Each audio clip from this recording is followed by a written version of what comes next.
ஸ்தோத்திரம் இயேசப்பா. ஆண்டவரே இந்த நாளுக்காக உதவிக்கும் தகப்பனே. ஆண்டவரே இந்த நாளை ஆசீர்வதிங்க தகப்பனே இயேசப்பா. ஆண்டவரே நீர் ஆண்டவரே எது பேச சுத்தமாக இருக்கிறது தகப்பனே. ஆண்டவரே நீ மறைந்த தகப்பனே நீர் பேச வேண்டுமா சொல்லிக்கிறோம் ராஜா. ஆண்டவரே இயேசப்பா எல்லோருக்கும் ஆண்டவரே இயேசப்பா தகப்பனே எந்த நோக்கத்தோடு வந்திருக்காங்களோ ஆண்டவரே அந்த நோக்கத்தை ஆண்டவரே இயேசப்பா அதற்கு உரிய ஆண்டவரே இயேசப்பா பதிலளிக்கிற ஆண்டவரே நீங்க தர வேண்டுமா சொல்லிக்கிறோம் ஆண்டவரே. இயேசுவின் நாமத்தினால சொல்லிக்கிறாங்க. இன்னைக்கு பேச போற தலைப்பு பார்த்தீங்கன்னா ஆவியின் கனிகள். அதை ஆவியின் கனிகளை பத்தி பேசல. ஆவியின் கனிகளை பெற முடியாத அளவுக்கு நமக்கு நிறைய சோதனைகள் நிறைய காரியங்கள் நமக்கு இருக்குது. ஸோ நிறைய ஆவிகள்னு கூட சொல்லலாம். அந்த மாதிரி இந்த ஆவியின் கனிகளை பெற முடியாம இருக்கிறதுக்கு நமக்கு இருக்கிற என்னென்ன பலவீனங்கள்லாம் இருக்குதுன்றதை பத்தி தான் பார்க்க போறோம். கலாத்தியர் 5ஆம் அதிகாரம் 22-23. ஆவியின் கனியோ அன்பு, சந்தோஷம், சமாதானம், நீடிய பொறுமை, தயவு, நற்குணம், விசுவாசம், சாந்தம், உச்சடக்கம், இப்படிப்பட்டவைகளுக்கு விரோதமான பிரமாணம் ஒன்றும் இல்லை. ஸோ நமக்கு தெரியும் இந்த 9 கனிகள் தான் ஆவியின் கனிகள். இந்த அன்பு, சந்தோஷம், சமாதானம், நீடிய பொறுமை, சாந்தம், தயவு, இச்சையடக்கம் எல்லாமே நமக்கு எல்லா நேரத்திலும் தெரியும் இந்த ஆவியின் கனிகள் இருக்குது. ஆனா எல்லா நேரத்திலையும் நம்ம அப்படி ஒரு சூழ்நிலையில நம்ம இருக்கிறோமான்னு தெரியல.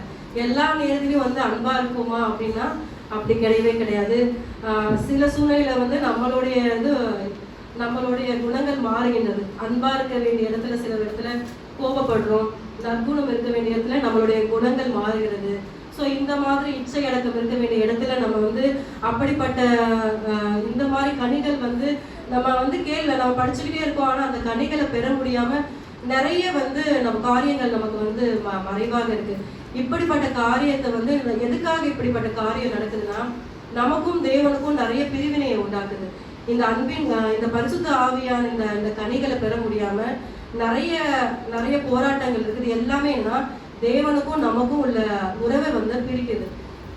இந்த கனிகளை நம்ம யோசிச்சு பார்த்தோம்னா நம்ம நிறைய பிரச்சனைகள்ல நம்ம சில டைம்ல நம்ம என்ன பண்றோம், இந்த ஆவியின் கனிகளை இழந்து விடுறோம். இப்போ நம்ம இதுக்கு என்னென்ன ஆவிகள் நமக்கு இதை தடுக்குது, எது நம்ம பரிசுத்த ஆவிக்கிட்ட நெருங்க விடாம நம்மளை தடுக்குதுன்றதை நம்ம பார்க்க போனோம்னா முதலாவது பார்த்தோம்னா பலவீனத்தின் ஆவி. நிறைய ஆவிகள் இருக்கு. ஃபர்ஸ்ட் பாத்தீங்கன்னா பலவீனத்தின் ஆவியில நம்ம நிறைய நேரத்துல நம்ம என்ன பண்றோம்னா ஆவியின் கனியை பெற முடியாம நம்ம இழந்துட்டோம். ரெண்டாவது பாத்தீங்கன்னா பயத்தின் ஆவி. பயத்தின் ஆவி ஒரு நம்ம எல்லாருக்கும் இருக்கு. எல்லா சூழ்நிலையிலும் சில சமயங்கள்ல நம்ம பயந்துட்டோம். அப்போ நம்ம தேவன் யாருன்ற தேவன் நம்ம மறந்து நம்ம என்ன பண்றோம்னா நம்ம சுயம் வெளிப்படுறோம். மூணாவது பாத்தீங்கன்னா குறி சொல்லுகின்ற ஆவி. ஸோ சில சமயங்கள் சில நேரத்துல குறி சொல்லுகின்ற ஆவியை நமக்கு வந்த உடனே நம்ம ஆவியின் கனியை இழந்துடுறோம். நாலாவது அடிமைத்தனத்தின் ஆவி. ஸோ நம்ம இருக்கின்ற இடத்த நம்ம மறந்து நம்ம தேவன் பெரியவர்ன்றதை மறந்து நம்ம என்ன பண்ணோம், சில நேரத்துல அடிமைகளா நம்ம இருக்கிறோம். அஞ்சாவது பாத்தீங்கன்னா மேட்டிமையின் ஆவி.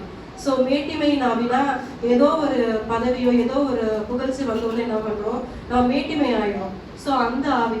ஆறின் ஆவி. இப்போ ஆறாவது பாத்தீங்கன்னா பொய்யின் ஆவி. அநேக நேரத்துல சில சமயம் நம்ம என்ன பண்றோம், நம்ம மறந்து நம்ம என்ன சொல்றோம், தவிர்க்க முடியாத சூழ்நிலையோ சில வேணும்னோ சரி நிறைய பொய்யின் ஆவி நமக்குள்ள வந்தது. ஏழாவது பாத்தீங்கன்னா எரிச்சலின் ஆவி. ஸோ எரிச்சல் நமக்கு சொல்லவே வேண்டாம். நம்ம வீட்லயே நம்ம என்ன பண்ணுவோம், எரிச்சலின் ஆவி அடிக்கடி போய்கிட்டே இருக்கும். எட்டாவது கனநித்திரையின் ஆவி. இது எங்க வரும்னா இங்கதான் வரும், வேற எங்கேயுமே வராது. சபைக்கு வந்தோடனே என்ன ஆகும், நம்ம கனநித்திரையில போயிடும். ஸோ இத்தனை ஆவிகள் இருக்கு. இதுல ஒரு சில ஆவிகளை பத்தி தான் நம்ம பார்க்கலாம். முதலாவது பாத்தீங்கன்னா பலவீனத்தின் ஆவியை பற்றி பார்க்கலாம்.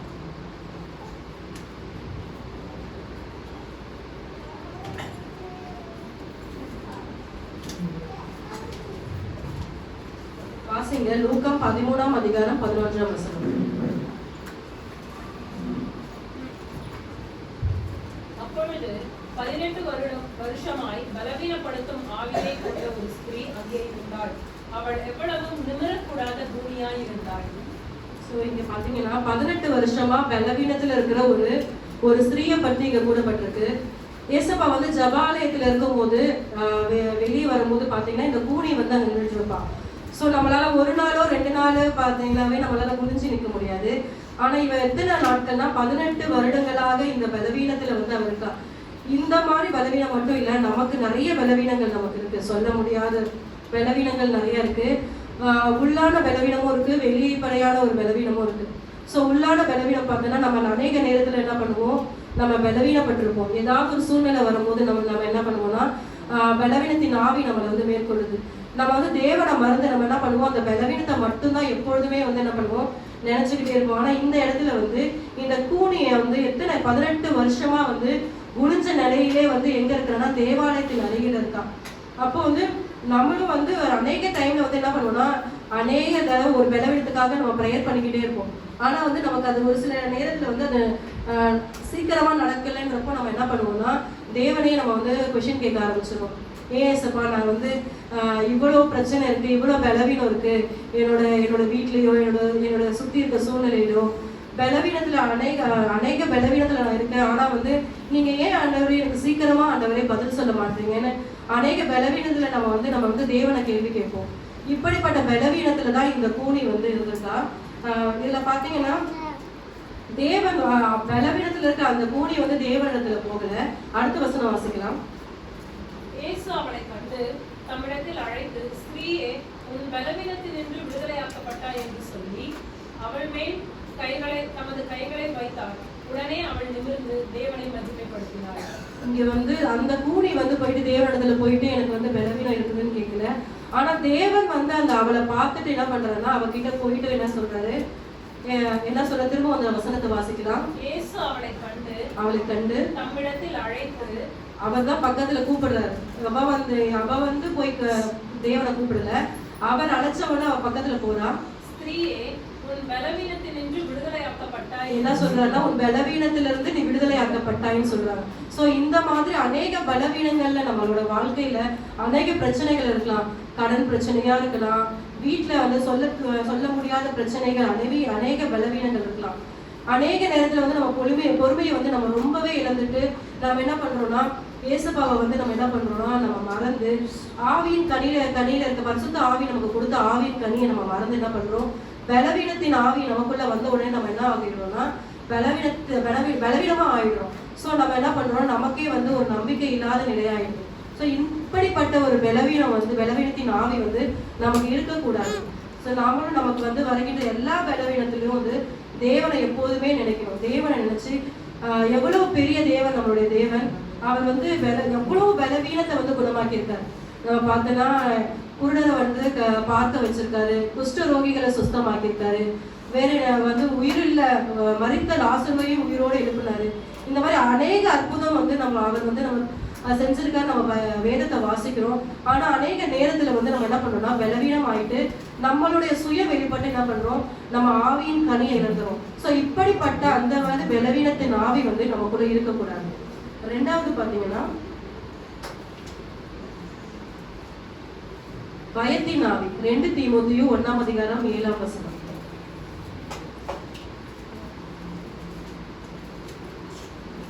தேவன் நமக்கு பயமுள்ள ஆவியை கொடாமல் பலமும் அன்பும் தெளிந்த புத்தியும் உள்ள ஆவியையே கொடுத்திருக்கிறார். நீங்க பாத்தீங்கன்னா தேவன் எப்படிப்பட்ட ஆவியை நமக்கு கொடுத்திருக்காருன்னா பயத்தின் ஆவியை கொடுக்கல அப்படின்னு வந்து சொல்லியிருக்காரு. ஸோ அவரே என்ன சொல்லியிருக்காருன்னா பயத்தின் ஆவியை வந்து நமக்கு கொடுக்கல. எப்படிப்பட்ட ஆவியை கொடுத்திருக்காருன்னா அன்பும் பலமும் அன்பும் தெளிந்த புத்தியுள்ள ஆவியை கொடுத்திருக்கிறார். அவர் கொடுத்திருக்க ஆவி வந்து எப்படின்னா பலமுள்ளதா இருக்குது, அநேக நேரத்துல அன்புள்ளதா இருக்குது, அது தெளிவான ஆவியா இருக்கு. ஸோ இப்படிப்பட்ட தேவனை வந்து நம்ம அருகில வச்சுட்டு நம்ம என்ன பண்றோம், அநேக காரியத்துல வந்து நம்ம பயந்துட்டு இருக்கோம். குழந்தைங்களுக்கு பார்த்தீங்கன்னா என்ன பயமா இருக்கும், எக்ஸாம் வந்தா பயமா இருக்கும், ரிசல்ட் வரப்போகுதுன்னு ஜோஷிகளுக்கு பயமா இருக்கும். ஸோ என்ன பண்ணுவோம், டெய்லி நைட் ஆனால் என்ன பண்ணுவோம், பயத்துல நாளைக்கு ரிசல்ட்டா அப்படின்ற மாதிரி ஒரு பயம் இருக்கும். ஸோ இந்த மாதிரி குழந்தைங்களுக்கான பயம் இருக்கு. அதுக்கப்புறம் பெற்றோருக்கு என்ன இருக்கும், பிள்ளைகளை குறித்து ஒரு பெரிய பயம் இருக்கும், மனைவிக்கு கணவனை குறித்து ஒரு பயம், கணவனுக்கு மனைவியை குறித்து பயம். இந்த மாதிரி நிறைய உறவுகள்லையும் நம்ம வந்து நிறைய பயப்படுறோம். ஸோ நம்ம வந்து இந்த மாதிரி இப்படிப்பட்ட பயத்தின் ஆவி வந்து நமக்கு கொடுக்கல. நம்ம தேவன் எப்படி கொடுத்துருக்காரு, பலமும் அன்பும் தெளிந்த புத்தியுள்ள ஆவியை கொடுத்துருக்காரு. ஸோ நம்ம என்ன பண்ணணும்னா எப்பவுமே வந்து எதை பார்த்து வந்து பயப்படாம, எவ்வளவு பெரிய காரியமா இருந்தாலும் நம்ம பயப்படாம அதை மேற்கொள்ள தேவன் நமக்கு பலமும் அன்பும் தெளிந்த ஆவியை கொடுத்துருக்காரு. ஸோ இந்த வசனத்தை எப்பொழுதுமே நம்ம சொல்லணும். நம்ம பயப்படுற நேரத்துல 2 தீமோத்தேயு 1:7 நீங்க சொல்லியிருக்கிற மாதிரி அப்பா நான் பயப்படுற ஆவியை வந்து நீங்க எனக்கு கொடுக்கல. நான் எப்படிப்பட்ட ஆவி எனக்குள்ள இருக்குன்னா பலமும் அன்பும் தெரிந்த ஆவி இருக்கு. அதனால எந்த விஷயத்தை பார்த்தாலும், எந்த பிரச்சனையை பார்த்தாலும், எந்த பயத்தை பார்த்தாலும் நம்ம என்ன சொல்லணும்னா, தேவன் எனக்கு வந்து தெரிந்த ஆவியை கொடுத்துருக்காரு, அதனால இந்த காரியத்தை கொடுத்து நான் பயப்பட போறது இல்லை அப்படின்ற ஒரு தெளிவான ஆவி நமக்குள்ள இருந்தாதான், இப்படிப்பட்ட பரிசுத்த ஆவியில நம்ம பரிசுத்த ஆவியை நம்ம பெற்றிருந்தாதான் நமக்கு என்ன ஆகும்னா இப்படிப்பட்ட ஆவியின் கனிகளை நம்ம பெற முடியும். ஸோ நம்ம வந்து பயத்தின் ஆவி வந்து எப்பொழுதுமே இருக்கக்கூடாது. நம்ம பயப்படுற காரியம் அநேக காரியமா இருந்தாலும் வானத்து பரியந்தம் பெரியவர் நம்மளுடைய தேவன். ஸோ நமக்கு தலைக்கு மேல பிரச்சனை இருந்தாலும் வானத்து பரியந்தம் பெரிய நம்ம தேவன் வந்து அதை மாற்ற வல்லவராக இருக்கிறார். மூணாவது பாத்தீங்கன்னா குறி சொல்லுகின்ற ஆவி. அப்போஸ்தலர் 16:16.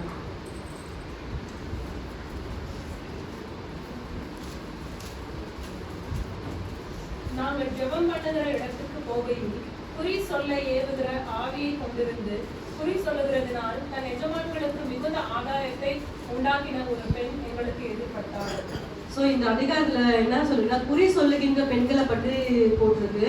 இதுல வந்து குறி சொல்லுகிற எஜமான் வந்து என்ன பண்ணிருக்காருன்னா நிறைய பேரை ஆயத்தப்படுத்தி குறி சொல்லுமாறு வந்து அந்த இடத்துல வந்து வச்சிருக்காரு. அந்த இடத்துல யார் இருக்காங்கன்னா பவுலும் சீலாவும் இந்த இடத்துல குறிப்பிடப்பட்டிருக்கு. இவங்க வந்து குறி சொல்லுகின்ற ஆவினா நம்ம வந்து என்ன பண்ணுவோம்னா அநேக நேரத்துல வந்து எதை வந்து நம்ம வந்து நம்புவோம்னா குறி சொல்லுகின்றது, நாள் பார்க்கிறது, இதெல்லாம் நம்ம எப்படி நம்ம தேவனுடைய பிள்ளைகளா இருந்தாலும் சில நேரத்துல நம்ம என்ன பண்ண மாட்டோம், செவ்வாய்க்கிழமைன்னு பார்ப்போம், வெள்ளிக்கிழமை அந்த மாதிரி நாள் பார்ப்போம், குறி பார்ப்போம். ஸோ ஆனா தேவன் எப்படி சொல்லிருக்கா குறி சொல்லுகின்ற ஆவியை நம்ம இடத்துல இருக்கிறாரு. ஸோ குறி சொல்லுகின்ற ஆவி வந்து நமக்குள்ள இருக்கக்கூடாது. எந்த நாளா இருந்தாலும் அது தேவன் கொடுத்த நாளா தான் நம்ம நினைக்கணும். நம்முடைய வாழ்க்கையில வந்து நிறைய குறி சொல்லுகிற பழக்கமும் மூட நம்பிக்கை இந்த மாதிரி தேவனை வந்து நம்ம விட்டு விலகக்கூடிய நிறைய காரியங்கள் வரும்போது நம்ம என்ன பண்ணணும்னா அதை விட்டு விலகணும்.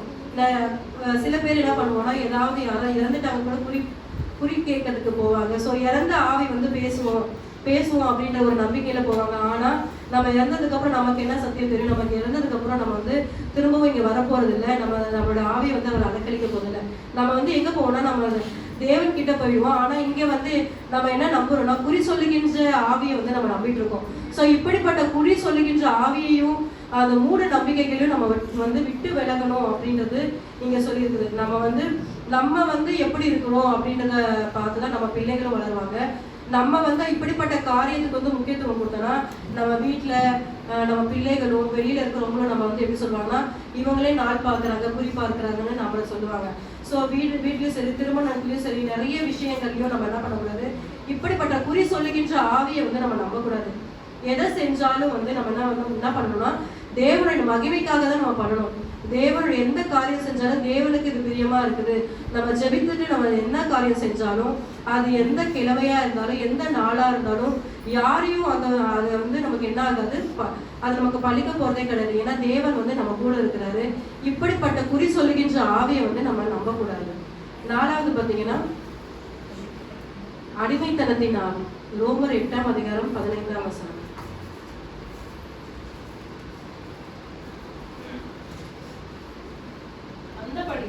திரும்பவும் பயப்படுகிறதற்கு நீங்கள் அடிமைத்தனத்தின் ஆவியை பெறாமல் அப்பா பிதாவே என்று கூப்பிடப்படுகிற புத்திர சுவிகாரத்தின் ஆவியை பெற்றீர்கள். இங்க தேவன் நமக்கு எப்படிப்பட்ட ஆவியை கொடுக்கலன்னா அடிமைத்தனத்தின் ஆவியை கொடுக்கல. ஆனா எப்படிப்பட்ட ஆவியை கொடுத்திருக்காரு? அப்பா பிதாவே என்று கூப்பிடத்தக்கதான புத்திர சுவிகாரத்தின் ஆவியை கொடுத்திருக்காரு. இப்போ இது வந்து எவ்வளவு பெரிய விஷயம் நமக்கு. நம்ம வந்து அநேகர் வந்து எப்படிப்பட்ட காரியத்தை குறித்து எப்படியோ எத்தனையோ உயிரில்லாத ஜீவன் இல்லாத ஒரு கல்லையோ மண்ணையோ வணங்குறதுக்கு மத்தியில நம்ம வந்து உயிருள்ள ஜீவனுள்ள தேவனை வந்து நம்ம தரிசிக்கிறோம், நம்ம தெரிந்து கொண்டோம். அப்ப வந்து நமக்கு என்ன இருக்கக்கூடாது, அடிமைத்தனத்தின் ஆவி இல்லாம நம்மளோட தேவன் வந்து அப்பா பிதாவே என்று கூப்பிடத்தக்கதான புத்திர சுவிகாரத்தின் ஆவியை நமக்கு கொடுத்திருக்கிறார். ஸோ எல்லா இடத்துலயும் வந்து அடிமைத்தனம் இருக்குது. இப்போ பார்த்தீங்கன்னா வந்து ஆஃபீஸில் ஒர்க் பண்ணும்போதும் சரி, நமக்கு மேலே இருக்க அதிகாரிகள் கிட்ட நம்ம என்ன பண்ணுவோம்னா கொஞ்சம் வந்து அடிமைத்தனம் இருக்கும். ஸோ அப்போ நம்ம என்ன பண்ணுவோம்னா அவங்களுக்கு கீழே வந்து நம்ம பயந்துருப்போம். ஸோ இப்படிப்பட்ட அடிமைத்தனத்துல நிறைய காரியங்களை சொல்லலாம். நிறைய விஷயத்துல வந்து நம்ம அடிமைப்பட்டிருக்கலாம். ஃபார் எக்ஸாம்பிள் எப்படி சொல்லலாம், டிவி, லேப்டாப்பு இதில் கூட சில பேர் அடிமையாக இருப்பாங்க. எந்த நேரமும் ஃபோனு, என்ன பண்ணுவாங்க, கேம்ஸ், இந்த மாதிரி அடிமைத்தனத்தின் ஆவி நிறைய பேருக்கு இருக்கு. ஸோ இப்படிப்பட்ட அடிமைத்தனத்துலேருந்து நம்ம விடுதலை ஆகும். எந்த நேரமும் பார்த்தாலும் வீட்டில் இருக்கும் போதும் இந்த சில பேர் என்ன பண்ணுவாங்க, பாத்ரூமுக்கு கூட ஃபோன் எடுத்துட்டு போவாங்க. ஃபோன் இல்லாமல் யாருமே இருக்க மாட்டாங்க.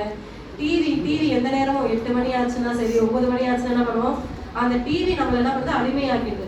ஸோ இப்படிப்பட்ட அடிமைத்தனத்தை வந்து நம்ம வந்து விட்டு விடணும். ஸோ சில பேர் லேப்டாப்பில் கேம் விளையாடுவாங்க. என்ன பண்ணுவாங்கன்னா அவங்களுக்கே தெரியாமல் அதில் பெரிய அடிக்ட் ஆகிடுவோம். நம்ம வந்து என்ன, நமக்கே தெரியாமல் நம்ம வந்து அடிமைகளாக ஆகிடுவோம். ஸோ இப்படிப்பட்ட விஷயத்தில் வந்து நம்ம என்ன பண்ணணும், அடிமைகளாக இருக்கக்கூடாது. ஏன்னா நம்ம தேவன் வந்து நமக்கு அப்பா பிதாவேன்னு கூப்பிடத்தக்கதான புத்திர சுவிகாரத்தின் ஆவியை கொடுத்துருக்கிறாரு. ஸோ இந்த மாதிரி அடிமைத்தனத்துக்கு நம்ம அடிமையாகி விடக்கூடாது. அதே மாதிரி குடிப்பழக்கத்திலையோ எந்த விஷயம் வந்து நமக்கும் தேவனுக்கும் நம்மளை வந்து பிரிக்கிறதோ அந்த பழக்கத்தை வந்து நம்ம வந்து விட்டு விடணும். அந்த அடிமைத்தனத்தின் ஆவியை வந்து நமக்கு இருக்கக்கூடாதுன்னு இங்க சொல்லியிருக்கு. நம்ம தேவன் வந்து அப்பா பிதாவின் கூப்பிடத்தக்கதான புத்திர சுவிகாரத்தின் ஆவியை நம்ம பெற்றிருக்க நம்ம எப்படி இருக்கணும், அடிமைத்தனத்தின் ஆவியை வந்து விட்டு விடணும். 5வது பாத்தீங்கன்னா மேட்டிமையின் ஆவி. தானியேல் 5ஆம் அதிகாரம் 20ஆம் வசனம்.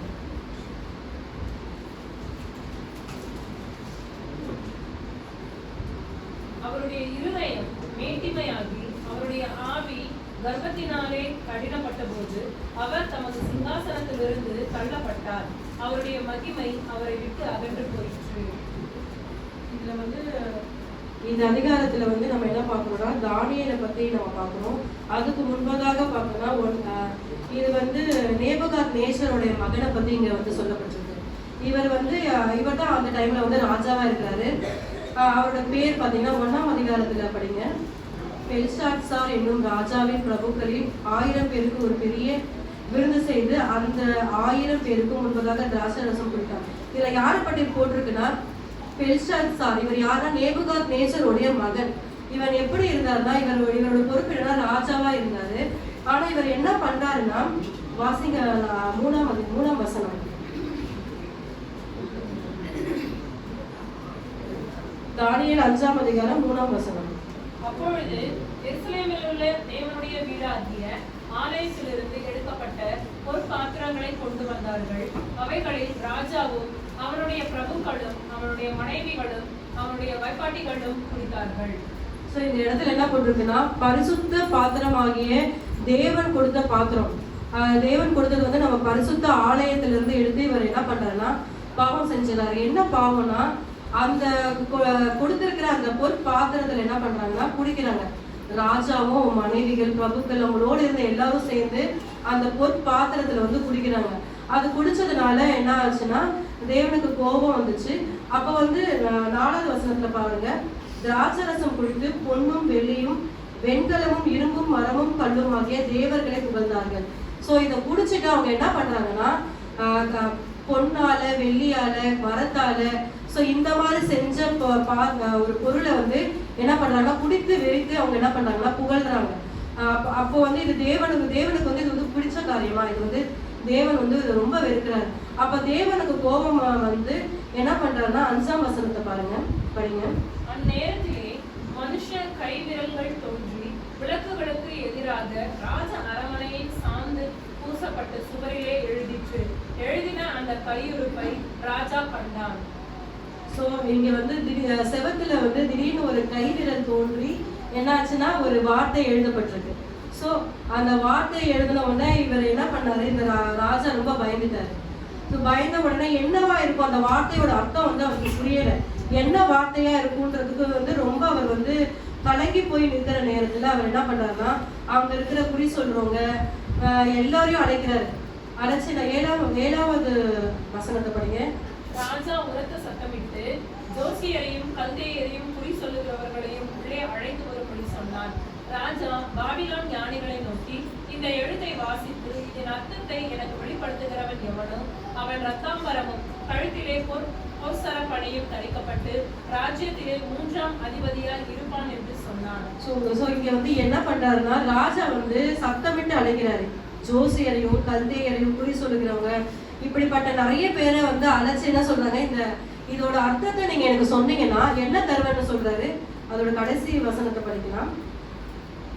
அவன் ரத்தாம்பரமும் கழுத்திலே பொற்சர பணியும் தரிக்கப்பட்டு ராஜ்யத்திலே 3ஆம் அதிபதியாய் இருப்பான் என்று ஸோ இதோட விளக்கத்தை சொன்னா அவர் என்ன சொல்றாருன்னா, 3வது அதிபதியாக நான் வைப்பேன் அப்படின்னு சொல்றாரு. அப்புறம் அவரோட கழுத்துல பொற் சரப்பணியும் தரிக்கப்பட்டு ராஜ்யத்துல வந்து 3வது அதிபதியாக வைப்பேன். ஏன்னா திடீர்னு வந்து ஒரு செவத்துல வந்து ஒரு கை தோன்றி வந்து எழுதுது. அதுல எழுதுன அந்த வார்த்தைக்கு வந்து அர்த்தம் தெரியல. ஸோ அதனால ராஜா வந்து ரொம்ப கலங்கி நின்று எல்லாரையும் அழைச்சு கூப்பிடுறாங்க. ஆனா இங்க வந்து அவங்க எல்லாரும் வந்து அதை பார்த்துட்டு அவங்களால அதை வந்து சொல்ல முடியல. அதனோட விளக்கத்தை வந்து என்னன்னு கண்டுபிடிச்சே சொல்ல முடியல. அப்போ வந்து ரொம்ப கலங்கி போயிருக்கிறாரு. கலங்கி போயிட்டு இருக்கும் போது 10வது வசனத்துல படிங்க. இந்த ராஜாத்தை கேள்விப்படுறாங்க. ராஜாவும் அவனுடைய பிரபுக்களும் சொன்னவைகளை ராஜாத்தி கேள்விப்பட்டு விருந்து சாலைக்குள் பிரவேசித்தார். அப்பொழுது ராஜாத்தி, ராஜாவே, நீர் என்றும் வாழ்க, உமது நினைவுகள் உம்மை கலங்க பண்ணவும் உமது முகம் வேறுபடவும் வேண்டியதில்லை. ஸோ இங்க என்ன சொல்றாங்கன்னா, ராஜாதி இதை கேள்விப்பட்டு அந்த ராஜாவை என்ன சொல்றாங்கன்னா, நீங்க கலங்க வேண்டியதில்லை. ஏன் அப்படி சொல்றான்னா, அவளுக்கு ஏதோ ஒரு சொல்யூஷன் அங்க தெரிஞ்சிருக்கு. ஸோ அதை சொல்ல போறாங்க. அதனால என்ன பண்றாங்கன்னா, ராஜா வந்து இனிமே நீங்க கலங்காதீங்க, இதற்கு ஒரு ஆள் இருக்காங்க, அதை வந்து நான் உங்களுக்கு சொல்றேன் அப்படின்னு வந்து சொல்றாங்க. 11வது வசனத்துல ஒரு சொல்லப்பட்டிருக்கு, உங்களுடைய ஒரு புருஷன் இருக்கிறான், அவனுக்கு வந்து தேவர்களுடைய ஆவி இருக்குது அப்படின்னு சொல்றாங்க. அவர் யாருன்னா தானியேல். 12வது வசனத்தை படிக்கலாம், 11வது வசனத்தை படிக்கலாம். உம்முடைய ராஜ்யத்திலே ஒரு புருஷன் இருக்கிறான், அவனுக்கு பரிசுத்த தேவர்களுடைய ஆவி இருக்கிறது. உம்முடைய பிதாவின் நாட்களில் வெளிச்சமும் வேகமும் தேவர்களின் ஞானத்துக்கு ஒத்த ஞானமும் அவனிடத்தில் காணப்பட்டது. ஆகையால் உம்முடைய பிதாவாகிய நேபுகாத்நேச்சரிலும் ராஜாவானவர் அவனை சாஸ்திரிகளுக்கும் ஜோசியருக்கும் கல்தேயருக்கும் குறி சொல்லுகிறவர்களுக்கும் அதிபதியாக வைத்தார்.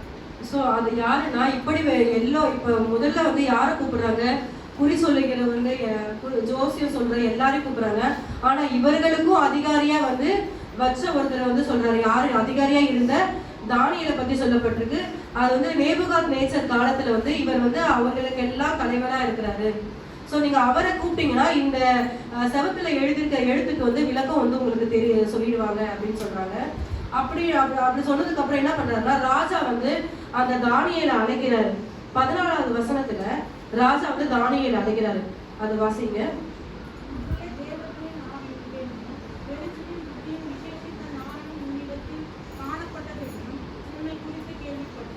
தானியேல் வந்த உடனே தானியேலை பார்த்து அந்த ராஜா சொல்றாரு, உனக்குள்ள தேவர்களின் ஆவி இருக்குதுன்னு, வெளிச்சமும் புத்தியும் விசேஷித்த நாணத்தின் ஆவி உன்னதுல இருக்கு நான் கேள்விப்பட்டேன் அப்படின்னு சொல்லி வந்து அவர் வந்து ஃபர்ஸ்ட் என்ன பண்ணாரு, புகழ்ந்து அவர் வந்து வரவேற்கிறாரு.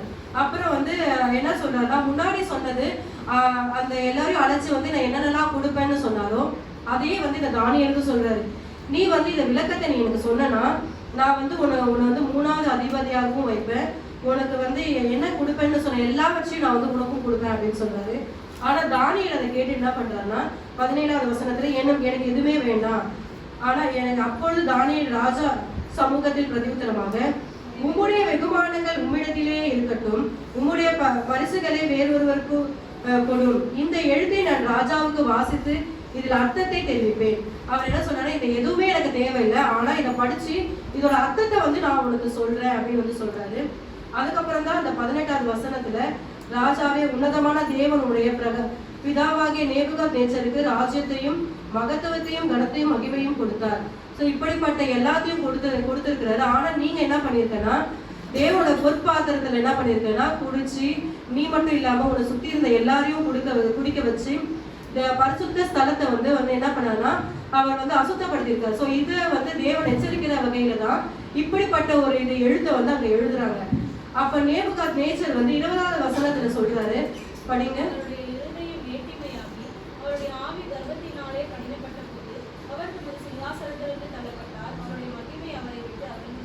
ஸோ இப்படிப்பட்ட காரியத்தை வந்து அவர் விலக்கி சொல்லும் போது அவர் என்ன பண்ணாருன்னா, அவருடைய ராஜான்ற பொசிஷன்ல இருந்து வந்து ஒரு பெரிய மேட்டிமை இருக்கும். ஸோ அந்த மேட்டிமை இணைந்துன்னா வந்துன்னா அவர் இறங்கிறாரு. ஸோ அவரோட கர்ப்பத்துல இருந்து அவர் ரொம்ப கடினப்படுறாரு இந்த இடத்துல. ஸோ அவருக்கு நமக்கு என்ன இருக்கும், நம்மளும் அதிகாரத்துல நிறைய பேர் வந்து நம்ம என்ன பண்ணுவோம், நம்ம இருக்கிற இடத்துல வந்து திடீர்னு அதிகாரம் வந்தோடனே நம்ம எப்படி நடந்து போனா, அந்த நமக்கு நம்மளுடைய தேவனை மறந்துட்டு நம்ம அதிகாரத்தை மட்டும் வச்சுட்டு நம்ம என்ன பண்ணுவோம்னா, சுயத்தினால நம்ம என்ன பண்ணுவோம், உலகபூர்வமான வாழ்க்கையில வந்து நம்ம ஈடுபட்டுருவோம்.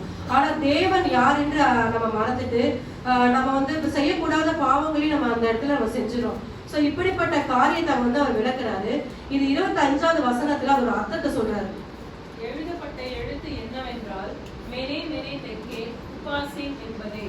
இந்த வசனத்தின் அர்த்தமாவது, மெனே என்பதற்கு தேவன் உன் ராஜ்யத்தை மட்டிட்டு அதற்கு முடிவுண்டாக்கினார் என்றும், தெக்கேல் என்பதற்கு நீ தராசிலில் நிறுக்கப்பட்டு குறைய காணப்பட்டாய் என்றும், பெரேஸ் என்பதற்கு உன் ராஜ்யம் பிரிக்கப்பட்டு மேதியருக்கும் பெர்சியருக்கும் கொடுக்கப்பட்டது என்றும் அர்த்தமாம் என்றான். சோ இந்த வார்த்தையோட விளக்கத்தை வந்து கடைசியா அந்த தானியேல் சொல்றாரு. மேனே மேனே என்பதுக்கு என்ன அர்த்தம்? நீ தேவன் வந்து ஒரு ராஜ்யத்தை வந்து மண்டிட்டு அதுக்கு முடிவுண்டாக்கினார்னு சொல்றாரு. சோ இப்படிப்பட்ட ஒரு பெரிய ஒரு பொறுப்பு உனக்கு நான் கொடுத்துட்டு அதை வந்து நீ வீணா பண்ணதுனால என்ன பண்றாரு, உனக்கு என்னவா நம்ம ஆகுற ராஜ்யத்தை வந்து மட்டிட்டு என்ன பண்றாரு, ஒரு முடிவுக்கு கொண்டு வராரு. சோ அப்பதான் அந்த ராஜ்யம் இல்லாம ஆக்க போறாருன்றதோ அதோட அர்த்தம். சோ இப்படி அதை வந்து தானியேல் வந்து கேள்விப்படுறாரு. எப்படின்னா மேனேன்றதுக்கு அர்த்தம் வந்து ராஜ்யத்தை ஒண்ணு இல்லாம ஆக்குறாரு. தெக்கேல் என்பதற்கு என்ன அர்த்தம்னா, உன தராசுல வந்து நிறுத்துவேன்.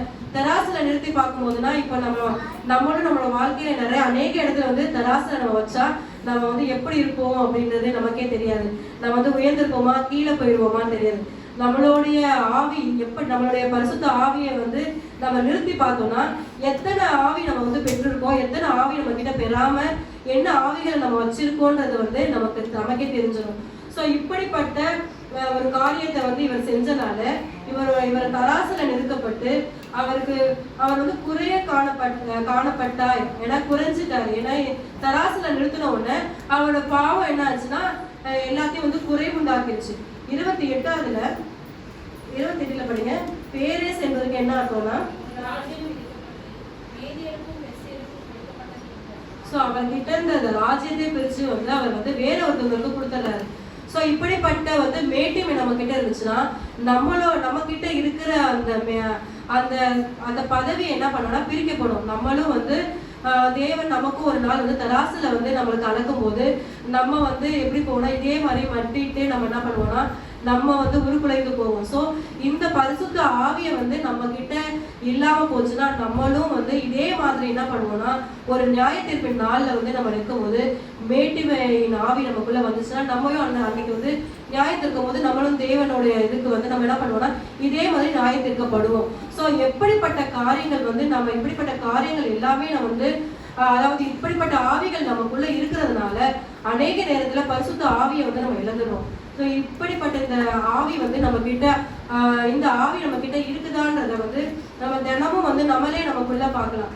அநேக நேரத்துல வந்து நம்ம என்ன பண்றோம்னா அன்பின் ஆவியை இழந்தவர்களாய், சமாதானத்தின் ஆவியை இழந்தவர்களாய், சந்தோஷத்தின் ஆவியை இழந்தவர்களாய், நீடிய பொறுமையின் ஆவிகளை இழந்தவர்களாய், தயவு யார்கிட்டையும் காட்டாம அந்த ஆவியை இழந்தவர்களாய், நற்குணத்தின் ஆவியை இழந்தவர்களாய், விசுவாசத்தின் ஆவியை இழந்தவர்களாய், சாந்த குணத்தின் ஆவியை இழந்தவர்களாய், இச்சை அடக்கத்தின் ஆவியை இழந்தவர்களாய், இப்படி நம்ம இழந்து நமக்குள்ள இருக்க நிறைய ஆவிகளை நமக்குள்ள கொண்டு வந்தோம்னா நமக்குள்ள என்னென்ன ஆவிகள் நமக்குள்ள உள்ள வந்துடும்னா பொய்யின் ஆவி வரும், பலவீனத்தின் ஆவி வரும், குறி சொல்லுகின்ற ஆவி வரும், அடிமைத்தனத்தின் ஆவி வரும், மேட்டிமையின் ஆவி வரும், அதே மாதிரி பொய்யின் ஆவி வரும், எரிச்சலின் ஆவி, கனநித்திரையின் ஆவி. இப்படிப்பட்ட அநேக ஆவிகள் நமக்குள்ள வந்துச்சுன்னா நம்மையும் தேவனையும் வந்து பிரிச்சிடும்.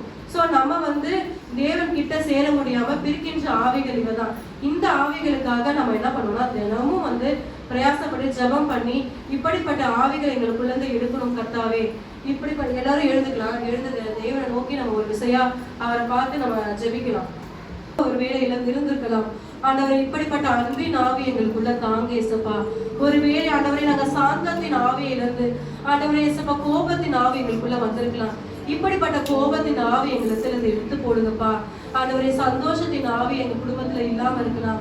ஆண்டவரை எங்களை சுற்றி ஆண்டவரை சந்தோஷத்தின் ஆவி இல்லாம இருக்கலாம்.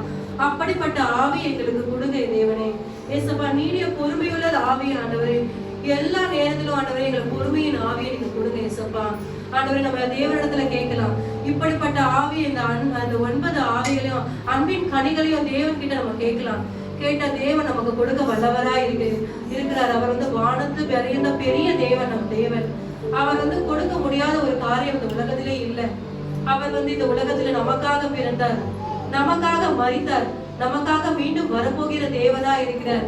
அவர் வந்து அவர் நமக்காக எத்தனையோ அடிகள் அவர் வந்து வாங்கியிருக்காரு. எத்தனையோ முள்முடிகள் அவர் மேல சூட்டினாங்க, சாட்டையால் அவர் அடித்தாங்க. அவர் ரத்தம் நமக்காக ரத்தத்தை சிந்தினார். இதை மறந்துட்டு நம்ம எப்படி இருக்கிறோம்? பொய்யின் ஆவியிலும் பலவீனத்தின் ஆவியிலும் நம்ம வந்து அநேக மேட்டுமையின் ஆவியிலும் தூக்கத்தின் ஆவியிலும் நம்ம அநேக நேரத்துல அநேக காரியங்கள் நமக்குள்ள வந்து நம்மள ஆவியின் கனிகளை நம்ம கிட்ட எடுத்துருது. இப்படிப்பட்ட காரியங்கள் நம்ம வந்து தேவன் கிட்டத்துல இருந்து நம்ம கேட்கலாம். நம்ம ஒரு விசையா தேவனை நோக்கி நம்ம கேட்கலாம், அப்பா இப்படிப்பட்ட 9 கனிகளை நீர் எங்களுக்கு தரணும் ஏசப்பா, நீர் எங்களுக்கு தர வல்லவராய் இருக்கிறீர் ஏசப்பா. பலவீனத்தின் ஆவி எங்களிடத்துல நிறுத்து போடுங்க அப்பா. அப்பா எப்படிப்பட்ட பலவீனமா இருந்தாலும் என் தேவன் அதை மாற்ற வல்லவரா இருக்கிறார். நம்ம தேவன் ஆண்டவர் கல்லும் மண்ணும் அல்ல. நம்ம தேவன் உயிருள்ள ஜீவனுள்ள தேவன். அவர்கிட்ட கேட்டா கிடைக்காத எந்த காரியமும் இல்லை. அவரை நோக்கி நம்ம ஒரு விஷயம் கேட்கலாம், அப்பா இப்படி பலவீனத்தின் ஆவி ஒருவேளை எனக்குள்ள இருந்துச்சுன்னா, அப்பா எனக்குள்ள ஆண்டவரே சப்பா அந்த கூனி இருந்த அந்த 18 வருடங்களாய் கூனியோட நிலைமை ஆண்டவரே என்னிடத்துல இருந்துச்சுன்னா, அப்படிப்பட்ட பலவீனம் என்னிடத்துல இருந்துச்சுன்னா தேவனை நோக்கி கேட்கலாம், அப்ப இப்படிப்பட்ட பலவீனத்தை என்னிடத்துல நீங்க எடுத்து போடுங்கப்பா. இந்த மாதிரி பலவீனம் என்னிடத்துல இருக்கக்கூடாது ஏசப்பா. நீரே ஆண்டவரே ஏசப்பா அப்பா பிதாவே என்று கூப்பிட புத்திர சுவிகாரத்தின் ஆவி எங்களிடத்துல கொடுத்திருக்கீங்கப்பா.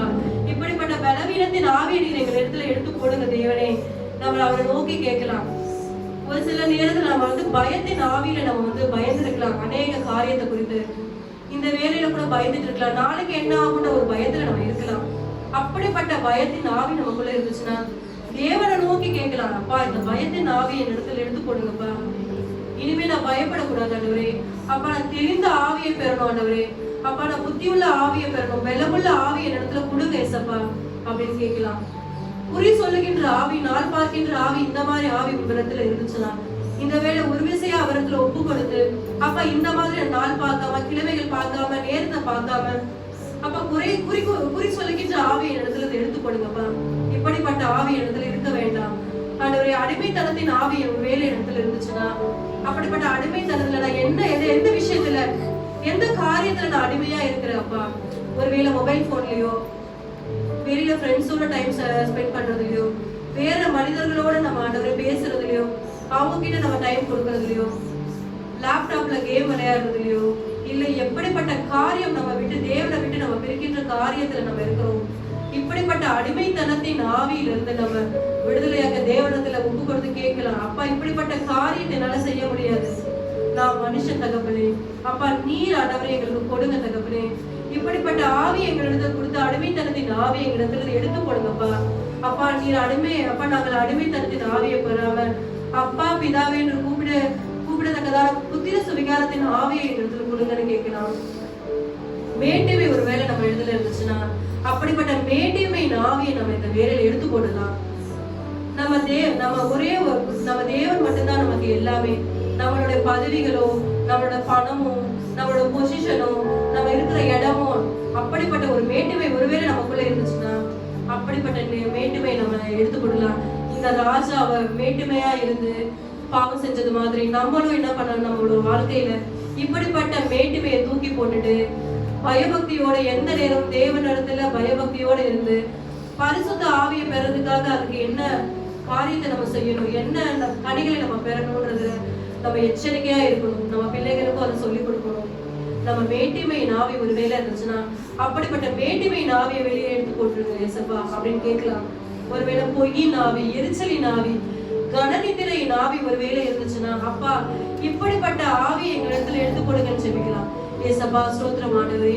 அப்பா இந்த வேலைக்காக நாங்க செபிக்கிறோம் ஆண்டவரே. ஆண்டவரே நல்லவரே, வல்லவரே, போதுமான தேவனே, பிரியமானவரே.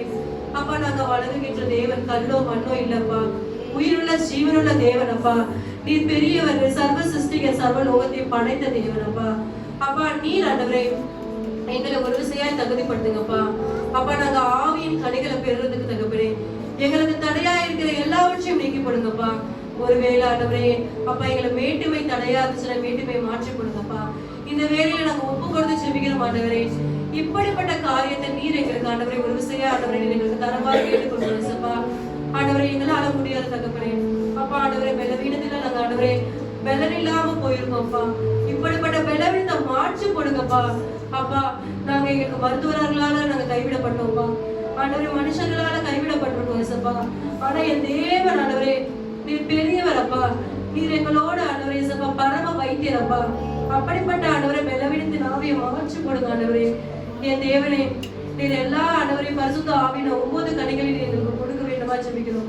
நாங்களுக்கு, பிள்ளைகளுக்கு, சுற்றி இருக்க எல்லா இடத்திலும் தகவலை இப்படிப்பட்ட ஆவிகளை கொண்ட மனிதர்களை நாங்கள் இருக்க ஆண்டவரே எங்களுக்கு நீங்க பலன் தர வேண்டுமா ஜெபிக்கிறேன். இயேசுவின் நாமத்தினால ஜெபிக்கிறோம் பிதாவே. ஆமென்.